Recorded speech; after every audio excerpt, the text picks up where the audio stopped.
할렐루야, 주님의 이름으로 축복합니다. 오늘도 주님의 인도하심을 받고 주님의 보호를 받는 복되고 즐거운 하루가 되시기를 바랍니다. 3월 10일 새벽 기도를 시작하겠습니다. 다같이 사도신경 하시겠습니다. 나는 전능하신 아버지 하나님 천지의 창조주를 믿습니다. 나는 그의 유일하신 아들 우리 주 예수 그리스도를 믿습니다.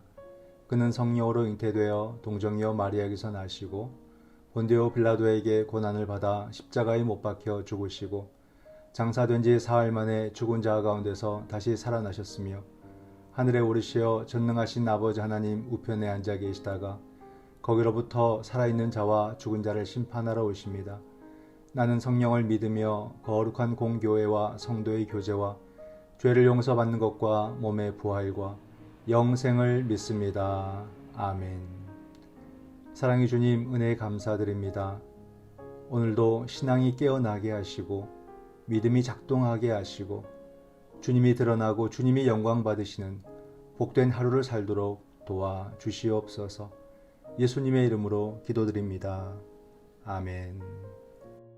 찬송가 259장입니다. 예수 십자가에 흘린 피로써 259장 1절 2절 간주 3절 4절입니다.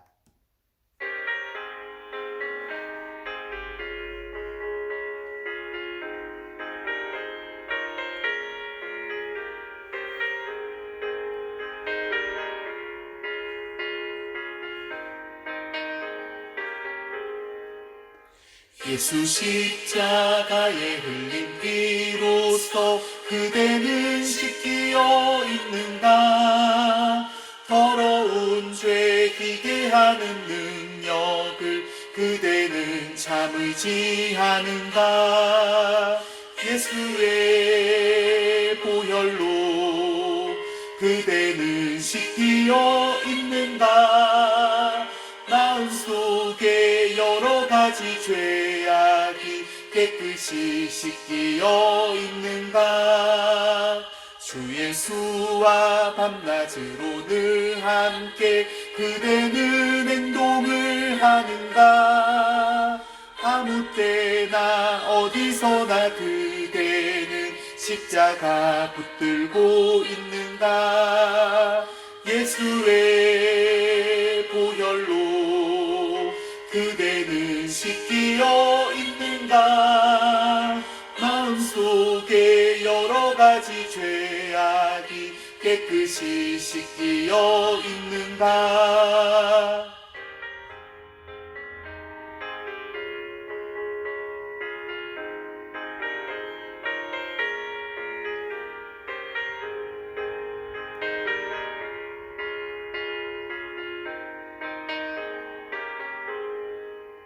주님 예수 다시 올 때 그대는 영접할 예복이 있는가. 그대 몸은 거룩한 곳 천국에 들어갈 준비가 됐는가. 예수의 보혈로 그대는 씻기어 있는가. 마음속에 여러 가지 죄악이 깨끗이 씻기어 있는가. 모든 죄에 더러워진 예복을 주 앞에 지금 다 벗어서 샘물같이 솟아나는 보혈로 눈보다 더 희게 씻으라. 예수의 보혈로 그대는 씻기어 있는가. 마음속에 여러 가지 죄악이 깨끗이 씻기어 있는가. 성경 말씀 마태복음 22장 1절에서 14절 말씀입니다. 마태복음 22장 1절에서 14절 말씀입니다. 예수께서 다시 비유로 대답하여 이르시되 천국은 마치 자기 아들을 위하여 혼인잔치를 베푼 어떤 임금과 같으니 그 종들을 보내어 그 청한 사람들을 혼인잔치에 오라 하였더니 오기를 싫어하거늘 다시 다른 종들을 보내며 이르되 청한 사람들에게 이르기를 내가 오찬을 준비하되 나의 소와 살찐 짐승을 잡고 모든 것을 갖추었으니 혼인잔치에 오소서 하라 하였더니 그들이 돌아보지도 않고 한 사람은 자기 밭으로 한 사람은 자기 사업하러 가고 그 남은 자들은 종들을 잡아 모욕하고 죽이니 임금이 노하여 군대를 보내어 그 살인한 자들을 진멸하고 그 동네를 불사르고 이에 종들에게 이르되 혼인잔치는 준비되었으나 청한 사람들은 합당하지 아니하니 내 거리 길에 가서 사람을 만나는 대로 혼인잔치에 청하여 오라 한대 종들이 길에 나가 악한 자나 선한 자나 만나는 대로 모두 데려오니 혼인잔치에 손님들이 가득한지라 임금이 손님들을 보러 들어올새 거기서 예복을 입지 않은 한 사람을 보고 이르되 친구여 어찌하여 예복을 입지 않고 여기 들어왔느냐 하니 그가 아무 말도 못하거늘 임금이 사원들에게 말하되 그 손발을 묶어 바깥 어두운 데에 내던지라 거기서 슬피 울며 이를 갈게 되리라 하니라. 청함을 받은 자는 많되 택함을 입은 자는 적으니라. 아멘. 오늘의 말씀을 함께 묵상합니다. 오늘 본문에는 혼인잔치 비유가 나옵니다. 한 임금이 아들의 혼인잔치를 열고 종들을 보내서 사람들을 초청하죠. 그러나 사람들은 초청을 거부하고 심지어 종들을 죽였다라고 말합니다. 그래서 임금은 그들을 진멸하고 다시 종들을 보내어서 길거리에서 사람들을 데려오게 합니다. 직설적으로 말하면 아무나 데려오게 합니다. 그러나 거기서 또 예복을 입지 않은 자는 다시 쫓겨나게 되는 그런 장면을 볼 수가 있습니다. 본문 해설을 함께 보겠습니다.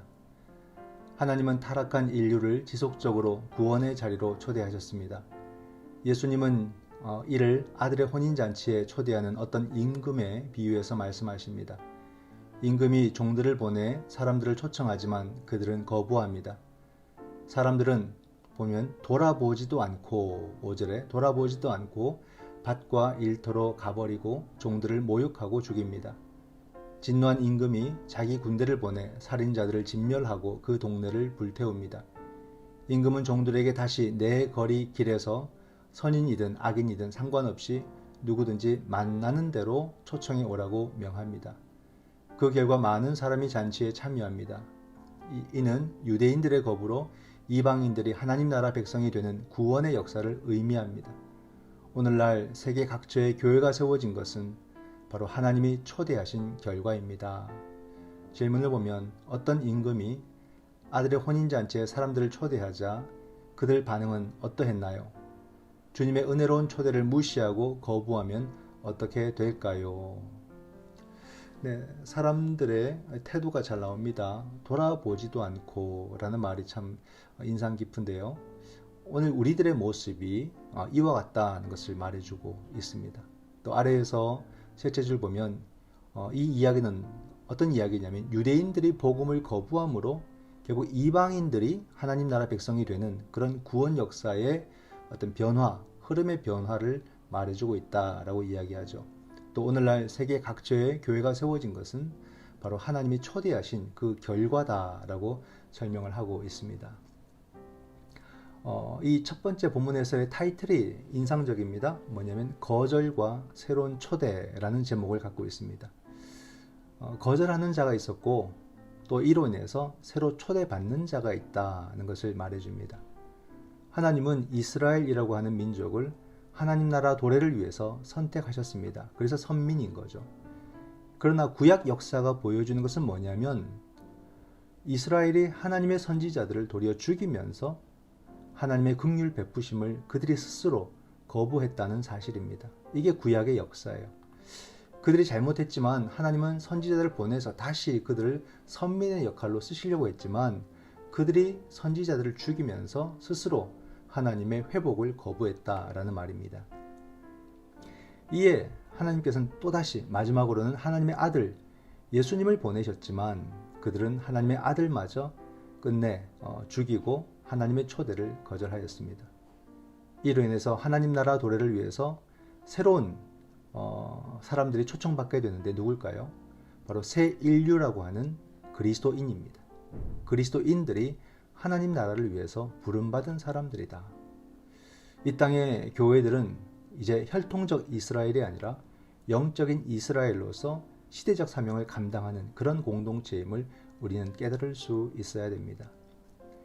임금이 초청한 잔치의 자리에 사람들이 2번에 걸쳐서 거절하는 장면이 나와요. 보면 그들은 돌아보지도 않았다 이런 말을 하거든요. 즉 초청은 했지만 무관심으로 그 초청을 일관한 것입니다. 아주 쌀쌀맞게 무관심으로 되었습니다. 자기 밭으로 자기 사업하러 돌아보지도 않고 갔다.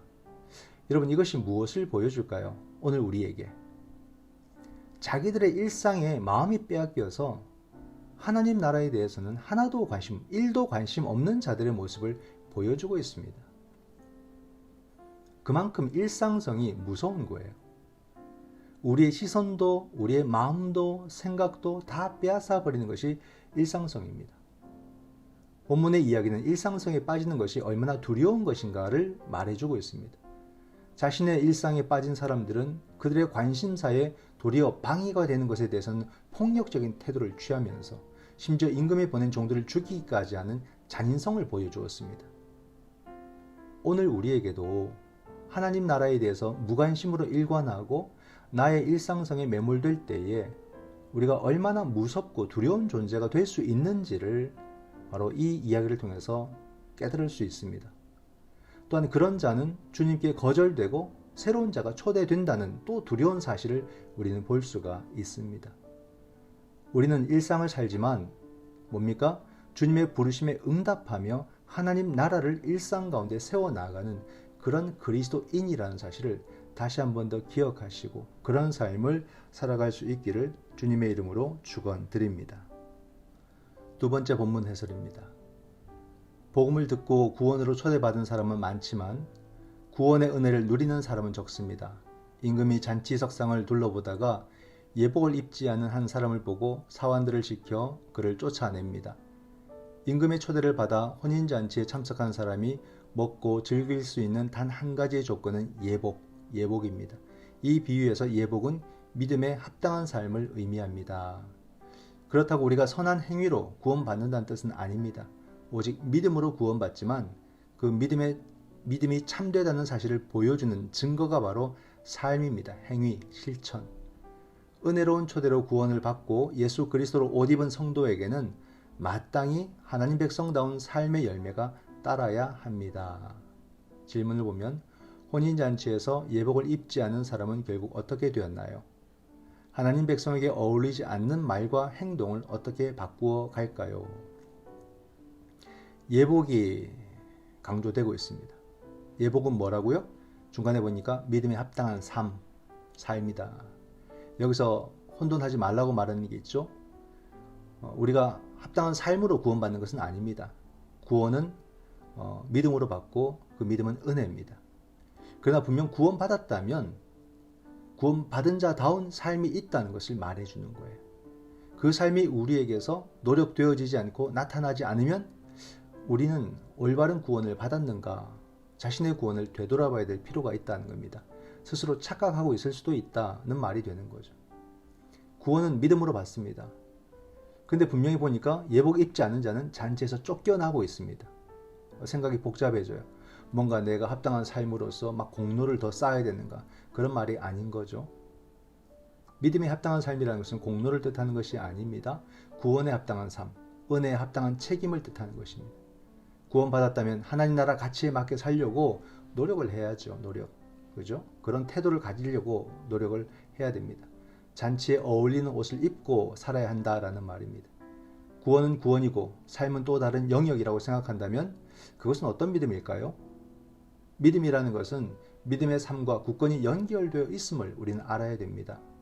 다시 말한다면 믿음 따로 삶 따로라고 생각하고 자기 생활을 합리화하는 사람은 사실 믿음이 없다는 이야기입니다. 구원에 대해서 관심도 소망도 없다는 말입니다. 청함을 받은 자는 많으나 택함을 받은 자는 적다. 오늘 우리는 청함 받음에 만족하지 말고 믿음에 합당한 삶의 옷으로 우리는 갈아입고 살아가야 된다라는 거죠. 이걸 또 달리 말한다면 기독교를 자신의 종교로 삼는 것으로 만족해서는 안 된단 말입니다. 또다시 말씀드리면 가능제일교회를 자신의 교회로 삼는 것으로 만족해서도 안 된다는 말입니다. 예수님을 믿고 신뢰한다는 것은 예수님에게 헌신을 다짐하고 따른다는 뜻입니다. 가능 제일교회를 내 교회로 삼는다는 것은 이 공동체와 운명을 같이 한다는 뜻입니다. 그래서 저는 생각합니다. 그리스도인은 특별히 게을러서 안 된다. 그리스도인은 게으르면 안 되는 겁니다. 몸을 많이 움직이라는 뜻은 아닙니다. 물론 당연히 예배와 섬김과 교제를 위해서 몸을 움직여서 참여해야 되지요. 그러나 중요한 것은 뭐냐면 어떻게 사는 것이 그리스도인다움인지를 멈추지 않고 고민하고 묵상하고 생각을 해야 된다는 거예요. 이게 바로 우리가 여기에 게을르지 말아야 되는 거죠.